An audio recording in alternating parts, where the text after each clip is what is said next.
We have a panel that I would like them to come out. Dr. Mozaffarian, who's a cardiologist and at Harvard School of Public Health, and he'll introduce the rest of this panel. We were talking before about most of us, when we're told to take medicine, almost invariably on the prescription it will say, take with food. And we were talking about how Hippocrates says, let your food be your medicine and your medicine be your food. And the relationship between health and agriculture and health and food is something that sometimes gets lost in the stovepiping of these concepts and ideas. And so I'm glad that we're having this panel on the nexus between agriculture and health. And so I would introduce Dr. Mozaffarian to lead this panel and introduce the panelists on it as well. Thank you very much, and thank you to the Chicago Council for organizing this event and for inviting me to participate. I'm on the faculty at Harvard Medical School and Harvard School of Public Health, where I study how nutrition affects diet and health. And I also recently chaired the Nutrition and Chronic Diseases Expert Group of the Global Burden of Diseases Study, which is funded by the Bill and Melinda Gates Foundation. The main results of that were published in December in The Lancet. Many more papers are coming. It's a global effort of investigators to catalog all the causes of death and disability in the world and all of the risk factors for those causes, and it actually informs this discussion. And so first I want to introduce our discussants. This is the same format as before. We're going to have one series of set questions, a second series of set questions, and then have time for discussion and questions from Twitter. And so our discussants today are Dr. Subbanna Ayyappan, Secretary of the Department of Agricultural Research and Education, Government of India, and Director General of the Indian Council of Agricultural Research. Dr. Ruth Oniang'o, Founder and Editor-in-Chief of the African Journal of Food, Agriculture, Nutrition, and Development, and the founder and CEO of Rural Outreach Africa. And Dr. Howard-Yana Shapiro, Chief Agricultural Officer of Mars Incorporated and a Senior Fellow, Plant Sciences, University of California, Davis. And so the session content, the aim of this panel is specifically to provide new thinking to those working in the government, international organizations, civil society, and business sectors about how current agricultural development activities, including research, education, extension, scaling, and so forth, can be repurposed to better achieve health and nutrition objectives. And I really like that it just says health and nutrition objectives, not just hunger and not just malnutrition, because I think the core goals of global food security must be reducing both undernutrition and malnutrition. And I don't use the false description overnutrition. That's really a false description, but I mean malnutrition in its true sense, which is poor dietary quality that is causing global pandemics of obesity, cardiovascular diseases, diabetes, and many cancers. So I think that, and we'll have an opportunity, I hope, in this discussion to talk both about the problems of malnutrition and nutrient deficiencies, and also malnutrition leading to chronic diseases, which are really overtaking the health systems of the world. So the first question is for Dr. Ayyappan, and the question is, how is India leveraging its agricultural research institutions to alleviate malnutrition? And can you share with us any specific lessons of how the government of India has been able to incorporate health and nutrition objectives into this research agenda? Thank you, Mr. Chair. At the outset, I'd like to thank the Chicago Council on Global Affairs for this opportunity and wish the esteemed audience a good morning. India, as you are aware, is the population of 1.25 billion. That's something like 17% of the global population, and 500 million livestock, and just about 2.5% land and 4% water. That's what is the dimension and the paradigm and the challenge. I'd also like to mention, taking the demographic profile, India is one of the youngest countries. 35% of the population is in the age range of 18 to 35 years. And 2050, we think it's 1.4 billion, and about 50% would be young. I mean, that's an opportunity that we are looking at. And coming to a few issues that you said, we have moved away from the era of begging bowl, as we were calling them, at the time of Green Revolution, 50 years back, 40, 50 years ago, to a net exporter. I'd like to mention this, a net exporter in agricultural produce, largest exporter of rice today, meat number one. I'm mentioning this because it's something like $35 billion of exports that we have annually from the country. So cereals, quite diversified into fruits and vegetables, milk, meat, fish, eggs, and so on. The challenge today is to have more from less for more. And given the concerns that you just mentioned, malnutrition, our complete paradigm is from agriculture to food, to nutrition, to health, and to environment and employment. So this brings us a complete array of things that we need to address. And if I may say so, green revolution to rainbow revolution, that's what we are talking of today. Food production of something like 188 million tons. If we take last 4 decades, if we have them in 2 phases, 188 million tons to about 340 million tons, all food grains, horticulture produce, all put together. I'm mentioning this because it's from the basic food security to nutritional security. That's what is being achieved in horticulture produce and the animal produce that we are having, and it's something like 600 million tons today. So the growth rates, if you just calculate, it's something like 82% and 75% in the 2 phases, vis-a-vis the population of 53% and 47%.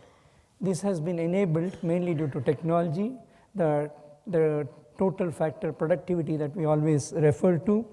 So when we take something like the recommendations of the Indian Council of Medical Research of something like per capita 2,400 kilocalories for a rural population and 2,100 kilocalories for the urban, on that rating, I must mention that we have been able to enhance the food per capita food availability from something like 350 kilograms to 500 kilograms.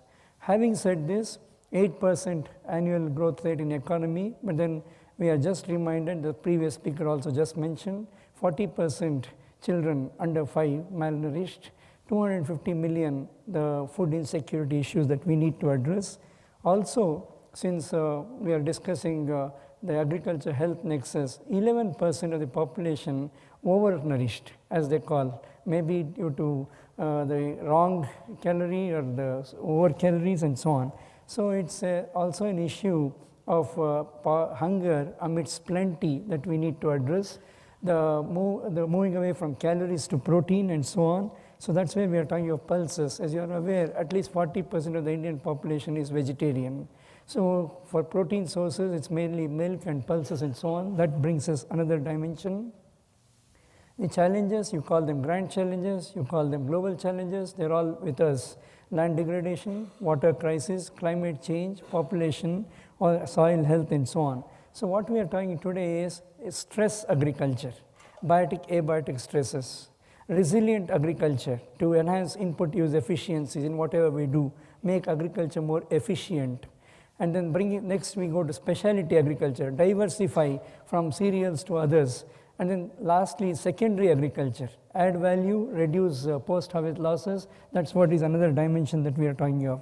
So diversify the whole food basket from calories to proteins, and the growth rates, I must mention, something like asking rate is something like double than what we are doing, particularly in pulses and oil seeds. While we are very comfortable with regard to rice, wheat, and maize, pulses is one thing that we are focusing time and again.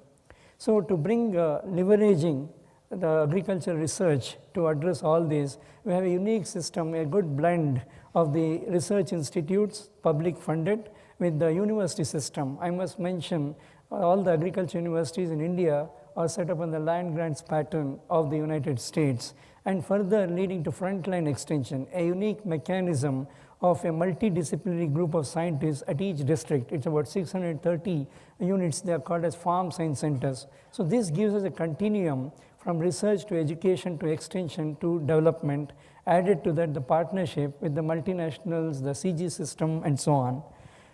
Right now, having had some kind of an availability of food grains, the issue today is access and affordability, quality and food safety. These are things that we need to address.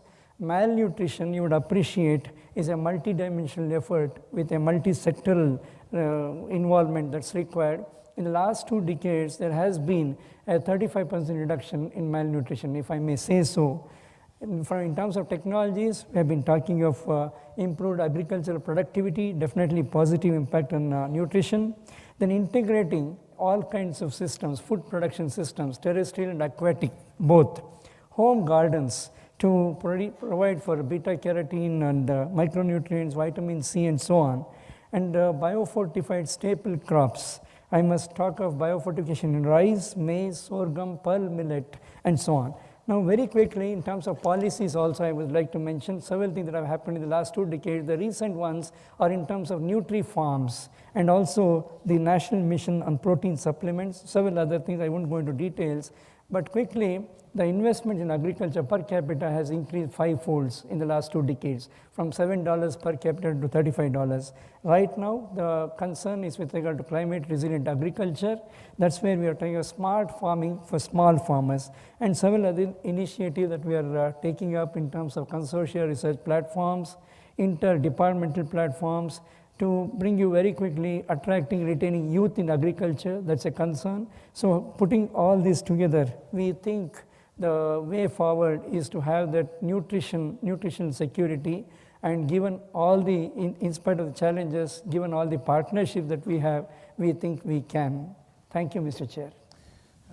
Great, thank you very much. It covered many topics. I think some of the highlights were moving beyond carbohydrate-rich staple crops to pulses.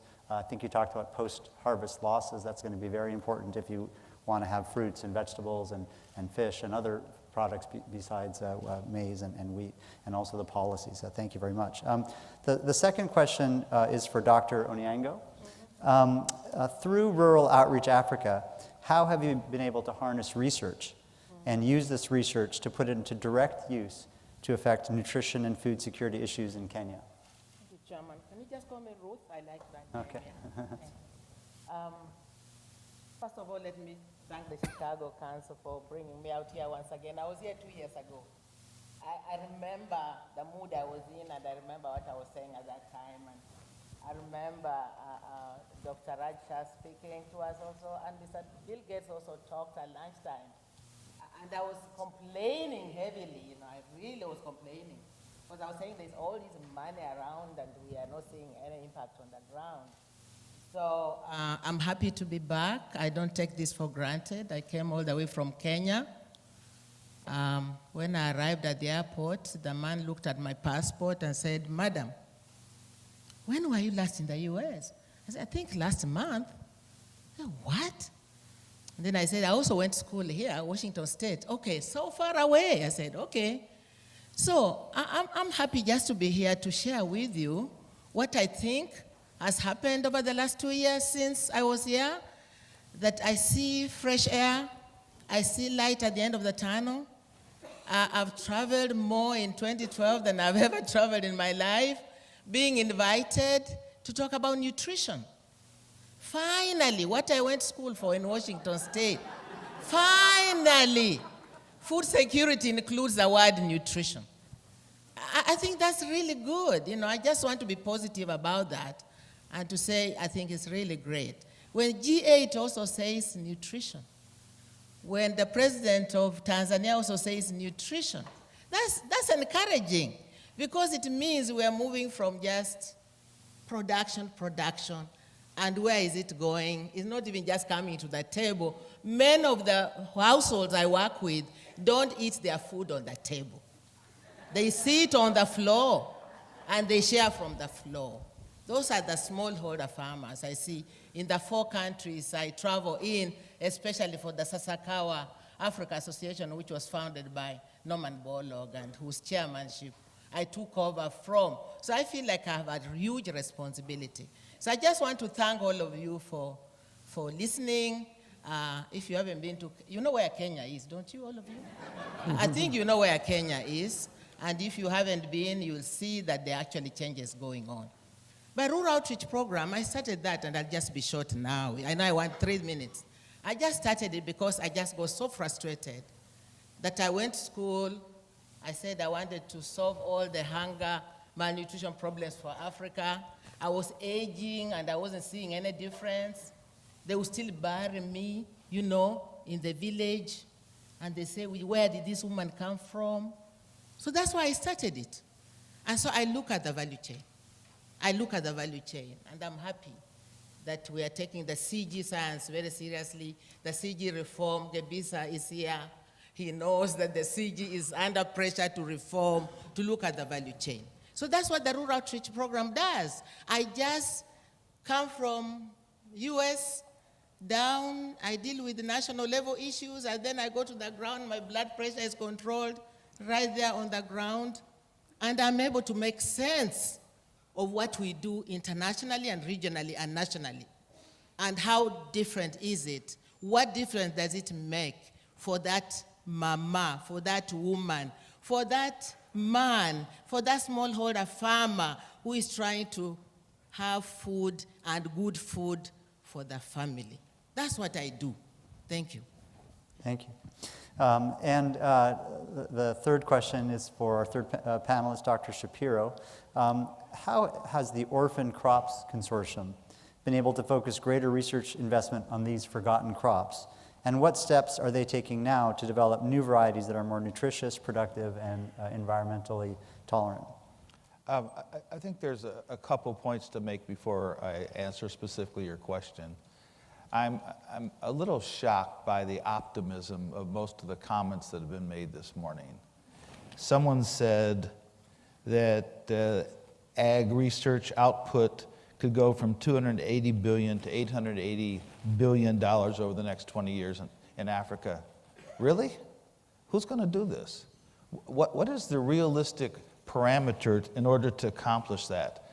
No one said this is a Herculean task of a scale that's almost never been undertaken in agriculture anywhere in the world.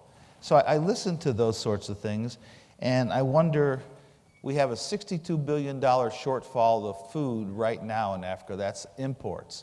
And we're talking about tripling the output, and the same sorts of commitments on 3-year cycles of grants. It doesn't say that the work is not really useful that's coming forward. But I wonder, 4 million children are going to be fed. We need 400 million children fed. So to pat ourselves on the back and say 4 million children, it's a wonderful statement. But the fact is we need 100 times that in order to stem what I consider to be one of the greatest plagues of all time, which is stunting in children.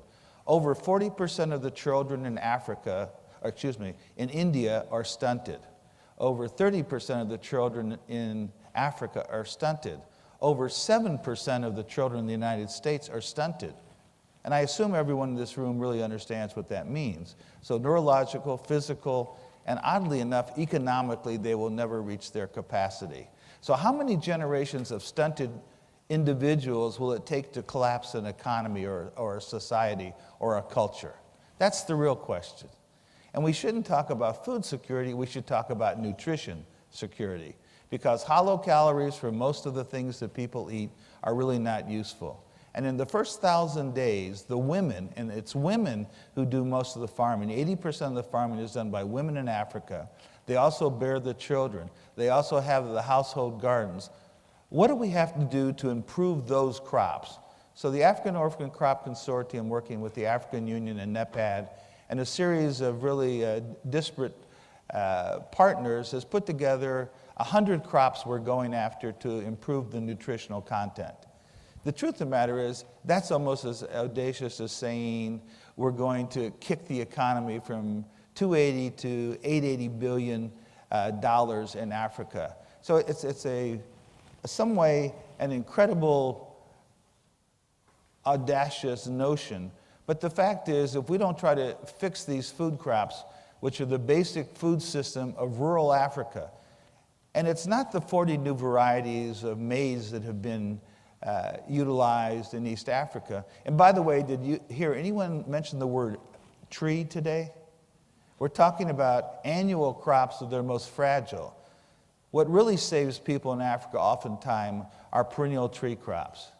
Now, I can tell you that Allanblackia floribunda, to eat the nut is not delicious, but it will keep you alive if you're starving. So we not only need the annual cropping systems that were talked about, which are rather simple by comparison to tree crops, but we need to really integrate to a true evergreen agriculture. And without that notion of evergreen agriculture that supplies the nutrition needed for the family in the rural sector in Africa, it ain't going to happen. It just won't happen. And the fact is that it's hard to get people going on something like the project we're on. It's 100% open source data. All the sequences of the 100 crops being sequenced at BGI in Shenzhen and Hong Kong will be made publicly available to anyone who needs to use them. That's 100 crops. That's probably 50 times more than have been made public in a long time. And the utilization of those sequences will only work if we have the people trained to use marker-assisted selection. And so I would appeal to the president of Pioneer and of DuPont and Syngenta and BASF and Bayer Bioscience to give us all the information they have on nutritional content and where those markers are in those crops that they have worked on, and make it public, because that's not what they're really working on. So we're talking about a consortium of people that are trying to change the nutritional content of 100 key food crops in Africa. We need everybody at the table. And I would urge the conversation that we are having here about nutrition in Kenya, nutrition in India, and what that represents to be the foundation of how we move forward to really give nutritional security in Africa. Thank you very much. I think bringing us back, continuing to have optimism, but bringing us back to earth is also important, as we discussed prior to the session. So there are 4 follow-up questions, and then as time permits, we'll have time for discussion and additional questions from Twitter or online. So Ruth, what opportunities are there, if you had to highlight 1 or 2 key opportunities right now for agricultural development to alleviate malnutrition, especially through the role of women in agriculture? I'm hearing nutrition, so which is good. Maybe G8 will also talk about it. There's a lot of money. It's not going where I want it to be because it hasn't come to me. It hasn't come to me. I haven't received it to work with those smallholder farmers, with the women, and it's the women mostly who determine what we eat. It's the women who determine the nutrition. It's the women who go out and struggle. And if you are talking of my Africa, the men used to hunt. They don't do that anymore. So they come home in the evening and they want to eat.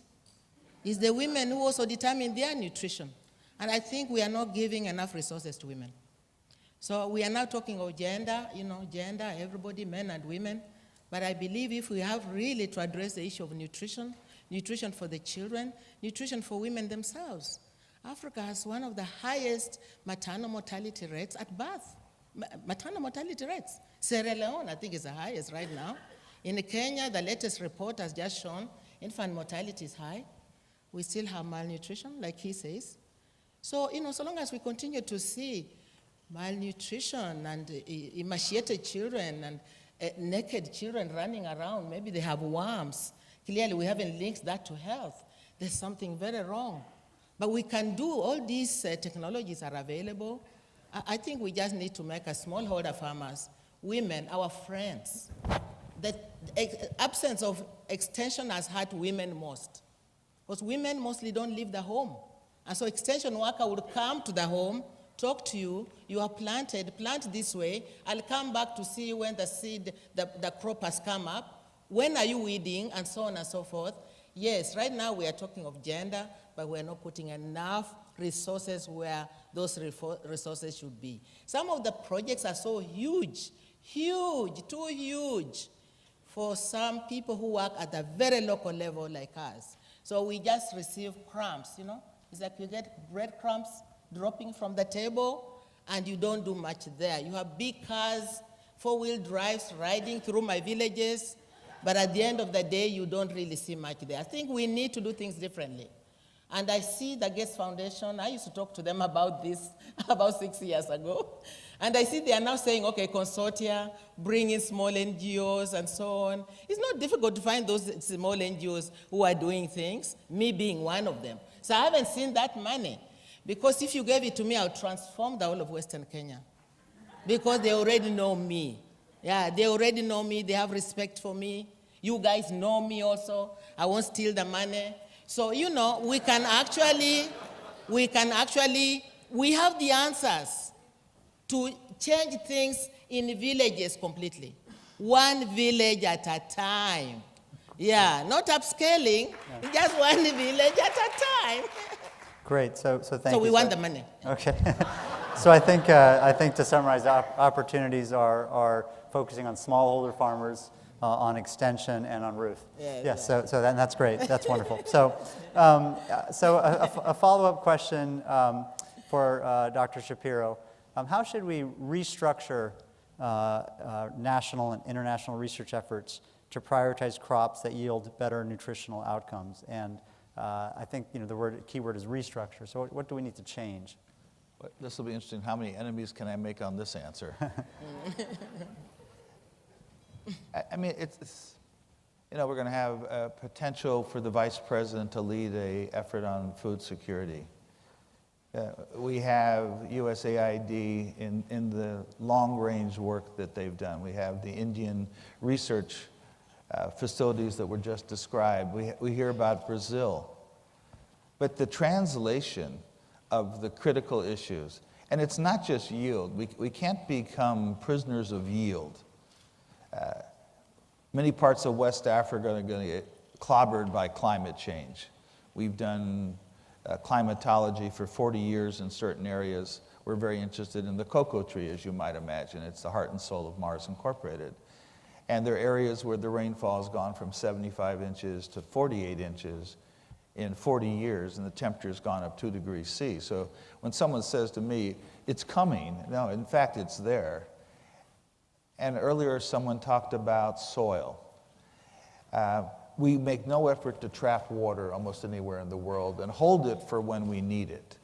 So you have a water issue. The soil in Davis, California is 65 feet thick. The soil in most parts of Africa is about that thick. The neotropics do not build soil the way that the temperate zone builds soil. Then add to all of that an understanding of appropriate fertilization versus what normally happens when we get one-size-fits-all fertilizer in most parts of the world, because nitrogen is the driving source behind most of it. What would happen one day if we had nitrogen-fixing crops? Where are the researchers around the world that are going after nitrogen-fixing rice, or nitrogen-fixing wheat, or nitrogen-fixing maize? These are the holy grails. We've sat for 40 years on Norman Borlaug's shoulders and haven't made much of an advance in many places. So for me, it's a complete rethinking. And I would suggest to you, you can't use the same words to invent the future that have been the albatross of the past. So I think we need a new set of language. And I would propose that there are people who will probably lead this are not agriculturalists, are not nutritionists. They're going to be modelers. They're going to be people with supercomputers giving us information that we should know about from agriculture systemics, but actually we don't know about it all. And I just feel that we've reached a point where either we're going to vastly change how we consider these issues, or we're just going to go down the same path.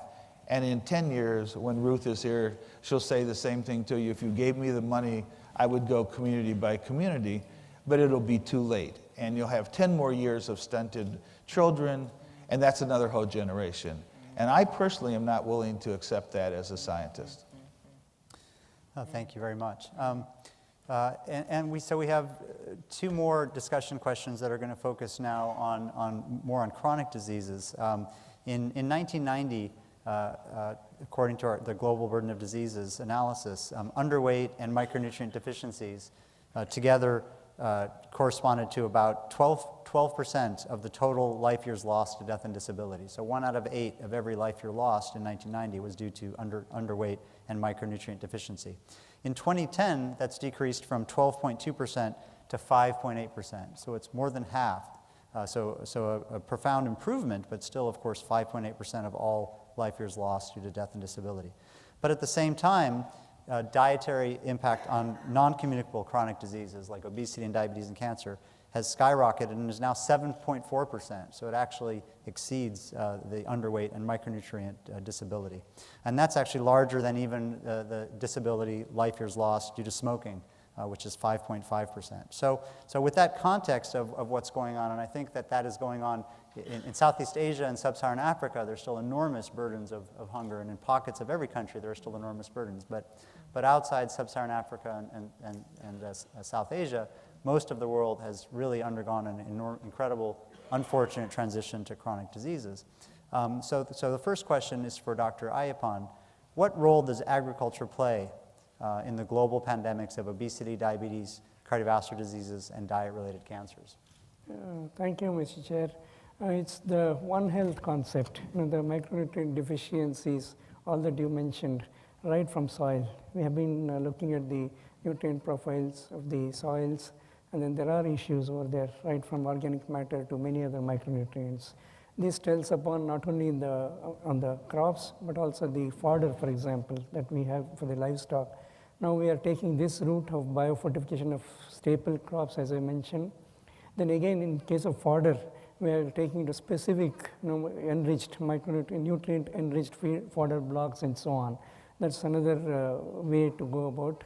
Now, issue is also with regard to the culinary preferences in the country across, and then the cultural acceptances when we bring in new, for example, soybean, a good protein source, but not very well received in many parts of the Indian subcontinent. So now we are talking of diversification into health foods, real health foods, for example, minor millets, pearl millet, for example, iron-rich, zinc, could be given to many of the minor millets, coarse cereals, and so on. In the public distribution system, it so happened only the fine cereals, rice, wheat, and to some extent maize came in. So we are trying to look at that option also of how to push some of these the foods that are being consumed earlier, but for various reasons, it's become only fine cereals. So have the core cereals, minor millets brought in with due fortification. I would also like to mention the policy dimension also. As I briefly said, very specific missions on protein supplements, and it could be milk, meat, fish, eggs, and so on. Also, the new concept is with regard to home gardens, nutri farms, so that they are self-sustaining. And then, as was mentioned, any access to food by the lady of the house, to the woman, would ensure a complete nutritional security for the house. So that's what is another thing being done, engendering agriculture, empowering women. Because right in all the agricultural operations and in further post-harvest, women in India have a very major role. An institutional mechanism also for women to be involved in agriculture. I would like to mention last year we hosted the first global conference on women in agriculture. 60 countries participated. So we looked at all this: income, access to money, access to food, and then how that could ensure domestic nutrition security. So now a greater connection between agriculture and the you are a medical expert. So that disconnect, trying to fill that, so we take on board the actual nutritional requirements, and I won't say designer crops at this time, but then bring a whole lot of food basket depending on the ecosystem that we have. It's a very 127 different agro-ecological conditions in the country. So we are looking at those optimized, customized food basket to meet all the requirements. Thank you. Thank you. And just to follow up on one point, you mentioned home gardens, which in India as a priority, which is really a nice idea. I think school gardens is also an approach that could work for teaching children about healthy, nutritious food. And in most countries, children go to school at least part of the day. That's a place to improve also. So the last discussion question, actually I'm going to ask to everybody, and please just be relatively brief, and 3 minutes or so, and then we can have discussion or other questions from Twitter. So for decades, agricultural policy has been focused on increasing production of calories and maybe certain micronutrients, but without focusing on the quality of the overall calories. Has this contributed, and how has this contributed, if it has, to the pandemic of chronic diseases? And what should be done now to reverse this? So maybe we'll go to Dr. Shapiro and then to Ruth and down the list.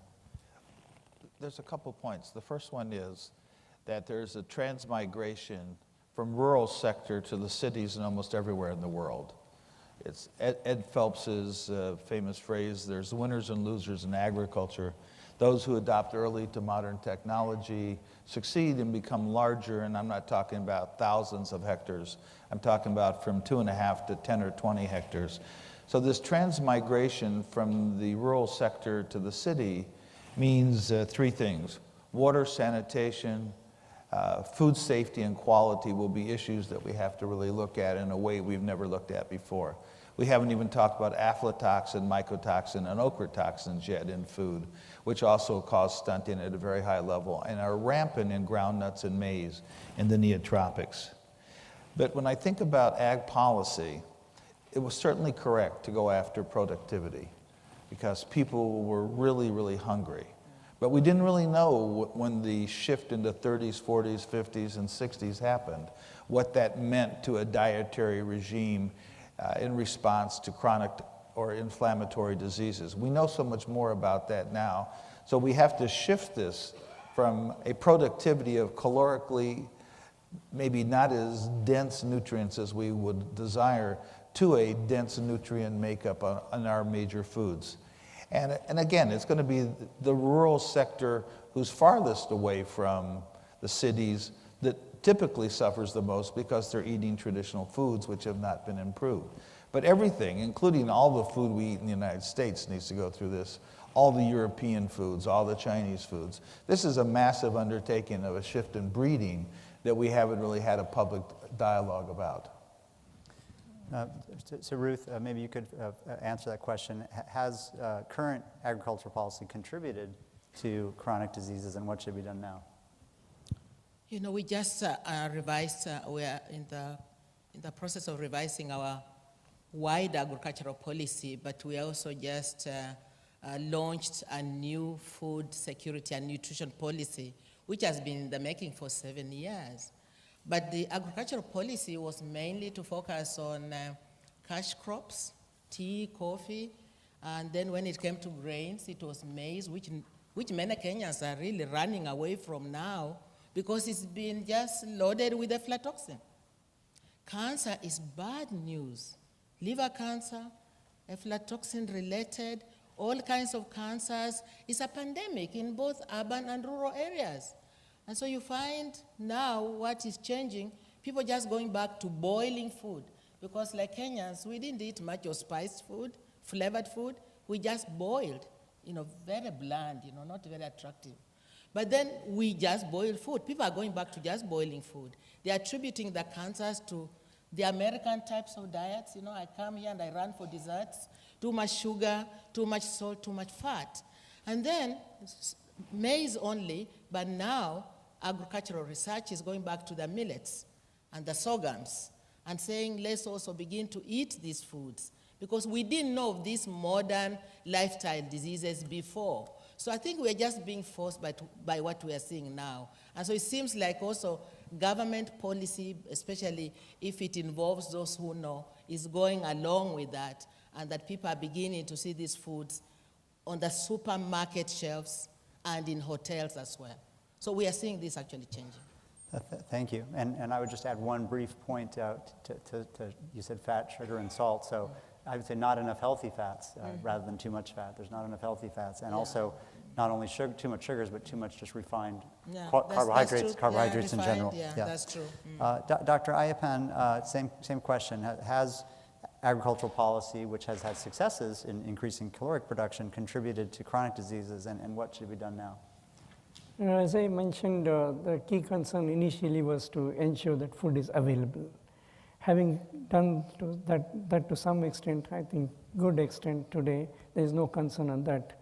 But next issue is, as you mentioned, increasing incidences of diabetes, for example, in the Indian subcontinent, and then cardiovascular diseases, all those. Now, a good integration of the breeding practices, the major crops. I won't restrict only to field crops all the time. There has been a good emphasis on that. But high possibilities, given the biodiversity and also the preferences, food preferences, horticulture produce to come in a big way. Vegetables, for example, vegetables and fruits, I must say in India the growth rates have been something like 6 to 8% annually compared to 2% in field crops. So this is diversifying the food basket to considerable extent. 30 years back, people wouldn't have taken fruit. I mean, it was beyond the reach. Now those are coming within the common man's, a poor man's reach. Next is with regard to using the animal production systems in a big way. Milk, of course, is a staple food in India. Everybody knows it. Something like per capita consumption of 250, 280 grams. That's one of the highest level of consumption in the world. So that ensures an amount of protein supplement and possibilities of using aquatic systems in a much bigger way. That's where I talked of fish production systems. So trying to put together all these and corresponding policies. Earlier, the supports used to be mainly for cereals, the field crops. That it could be in terms of, I wouldn't say subsidies, but then many other things like minimum support prices and so on. So they are gradually getting extended to other crops and commodities. So this is bringing a big change in terms of diversification. So we think policies, technology is definitely from the research side, policies and partnerships. Say a clientele of 130 million farmers in the country, and 16 languages, 1,000 dialects. To reach them, the ICT is being employed in the recent past. That's a major tool that has enabled people to be reached, and also that connect between the producer and consumer happening, farmer to market linkage. So this is what we are talking of using ICTs. Thank you.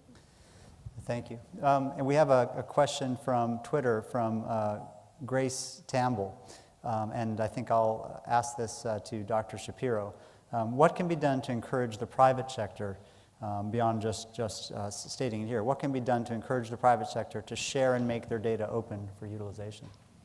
Well, when we released the cacao genome, we made it fully public, and we were concerned, or people were concerned, that maybe it wouldn't be utilized because it wasn't privately held. It's been utilized by more people than our wildest imagination. The same with the peanut genome that will be released next year by a consortium, including quite a few researchers on our, from India, from ICRISAT, who are working with us very closely. I just don't think certain things we need to hold. What goes on in our factories, we believe is, inside the wall is important. I'm not really asking the giant seed companies to give away their secrets, but they've come across so much information over the last 30 or 40 years of their existence that it's on the shelf. The same with the US government. The same with INRAE in France and other institutions around the world. This should just all be made publicly available, protected. In our case, we used an institution called PIPRA to protect it from patenting the cocoa genome. It's just, without this information, you're asking us to go back and recreate it, spend all that time and all that money on work that already exists that's not being utilized. Why wouldn't that become open data and a gift from industry, if that makes sense, or the private sector, to the public in general? And I just think the time is now. We really don't have the ability to debate this for the next 5 years. It should just all be made public. I'm not asking for drought tolerance. I'm not asking for precocity of yield. I'm not asking for short season. I just want all the nutritional data that all these institutions have be made public for the use by everyone in the world. So to follow up on that, let's say there's a company that wants to do this. Is there an infrastructure set up? Is there a website or some platform that a company could say, well, I do want to do this, and so how can I do this? And if not, can Mars be a leader in creating such an infrastructure that you now use for your own company that other companies could link to and use to also release their data? Because maybe what's missing is the actual practical infrastructure. It's a very interesting point.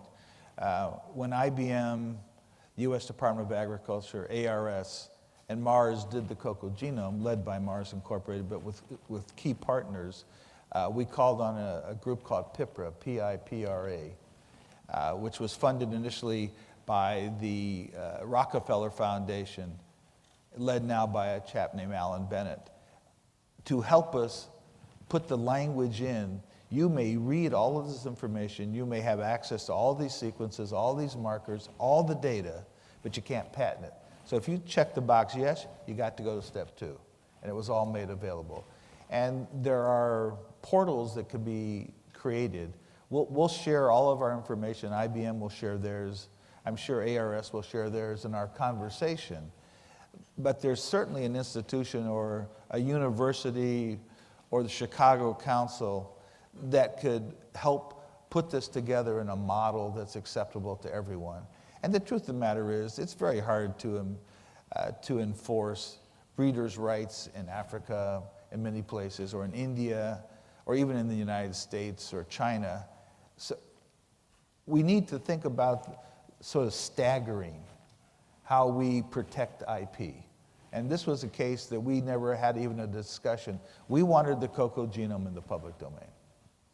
Well, as someone who has a daily dark chocolate fix, I'm glad the cocoa plant is hopefully going to be protected. So we just have a few minutes left, so maybe we can just open to brief comments or perspectives on anything that's been discussed today from any of the speakers. Yeah, taking the point further from Professor Shapiro, the way forward is sharing resources. I mean, this is becoming a concern in the recent past. So that's where the Indian system is proactive, including placing researchers from the public system in the private laboratories and so on. So one is having an agropedia, bringing up all that all that we have, any information that we get, put it on the agropedia and make people use them. And we are seeing a lot of impacts. Many private vendors taking this information to the, maybe it could be location-specific technologies, practices, varieties, and so on. Seed, for example, seed companies, a lot of sharing resources, all that's happening. So we think it needs to be enhanced. Thank you. Yeah, I think we're just so interdependent. The world is just interdependent. Africa may look like the forgotten orphan child right now, but maybe I'll not be around, but Africa will be feeding the rest of you. So I think we just need to put resources and share them, knowing that we depend on each other. And I feel that the problems we're having in Africa right now are getting minimized because of the attention we are receiving. But at the end of the day, all this needs to be coordinated. We need to know what the end goal is, where are we going, and we need to build local capacity so that when you come to help, or when you go and we exchange maybe south to south, you also have the local capacity, and the capacities are required across the board. I was just in a CIAT board meeting ending in Kenya just the other day, and what came out was the aging scientists, the diminishing scientists. We don't even have scientists anymore, and this is a worldwide problem. They quoted Guatemala, where 20 years ago, they had 100 agricultural scientists, and now they have 6. And in most of Africa, we don't have them. We really have to have capacities across the board. Even as we talk on, facilitating the farmer, where are we going with the farmer? We need people who have the knowledge. We need the science. And lastly, we just need our governments, and that's what some of us do. We need our governments to appreciate what science is all about. It's not just political talk. If our farmers went on strike for a season, if smallholder farmers went on strike for a season, I will not even eat the pineapple I ate at dinner yesterday, because that is produced by smallholder farmers. And it reaches America. Imagine, can you imagine? Of course, it's sweeter in Kenya because we pluck it when it's ripe. Yeah, so we are so interdependent, and I'm just happy about these discussions. And I hope that, God willing, when I come back next year or 2 years from now, you will all be entrenched in Africa. You'll say, Ruth, we came to your village. We saw reality, and this is what we are bringing. Thank you. Thank you. So I think one of the themes that's been brought up by this panel and many of the previous speakers has been science and the importance of science and building capacity in each country for local conditions. And I think that given what we've discussed about health, and I think that there also needs to be science, both in the US and in those countries, on what the dietary priorities should be. So because there's actually still a lot not known about what the dietary priorities should be, so that we're not having the agricultural science disengage from the nutritional science. And so I think that's very important. And I think the other final point I'd like to make is that it's not a battle or a dichotomy between undernutrition and malnutrition in terms of chronic diseases. They're really one and the same, because stunting is a clear risk factor for later obesity, diabetes, and cardiovascular disease. And so there should be, I think you mentioned One Health, there should be a global view of health from in utero to elderly. And so we've actually ended on time. And so thank you to the panelists for a good discussion, and thank you to the Chicago Council again. Thank you.